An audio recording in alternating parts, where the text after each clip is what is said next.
ગઢિયા પ્રાથમિક શાળામાં શૈક્ષણિક વિચાર ગોષ્ઠી સંવાદ કાર્યક્રમનું સુંદર આયોજન કરવામાં આવ્યું।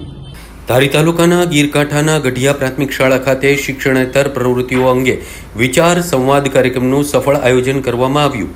કાર્યક્રમમાં ચલાલા કુમાર શાળાના પૂર્વ આચાર્ય અને શિક્ષણવિદ બિચ્છુભાઈ માલા તથા નિવૃત્ત આચાર્ય ધીરુભાઈ સોંડીગલા ઉપરાંત ગઢિયા ગામના સરપંચ પહુભાઈ વાળા અને અશોકભાઈ વાળા તથા દાખડાભાઈ ઉપસ્થિત રહેલા હતા। કાર્યક્રમ દરમિયાન શાળાના આચાર્ય ગીતાબેન ભુવા તથા શાળા પરિવાર દ્વારા મહેમાનોને આવકાર આપવામાં આવ્યો। વિચાર સંવાદ કાર્યક્રમ દરમિયાન શાળાના શિક્ષકો અગ્રવતભાઈ, ઠુમ્મરભાઈ અને જ્ઞાન સહાયક બહેનો દ્વારા શાળામાં ચાલતી જુદી જુદી શિક્ષણેતર પ્રવૃત્તિઓ અંગે માહિતી આપવામાં આવી। વિદ્યાર્થીઓ પણ હર્ષભેર જોડાયા। શિક્ષણવિદ બિચ્છુભાઈ માલા દ્વારા શૈક્ષણિક માર્ગદર્શન આપવામાં આવ્યું અને શાળામાં ચાલતા રોજિંદા શૈક્ષણિક કાર્ય નિહાળી પ્રભાવિત થયા અને કહ્યું કે આ શાળા કદાચ નમૂનેદાર શાળા હશે।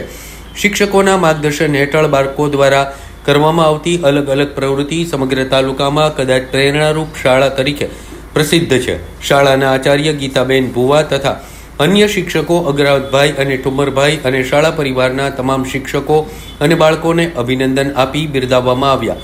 અંતમાં રાષ્ટ્રીય નારાઓ અને શૈક્ષણિક પ્રતિજ્ઞા સાથે કાર્યક્રમનું સમાપન કરવામાં આવ્યું।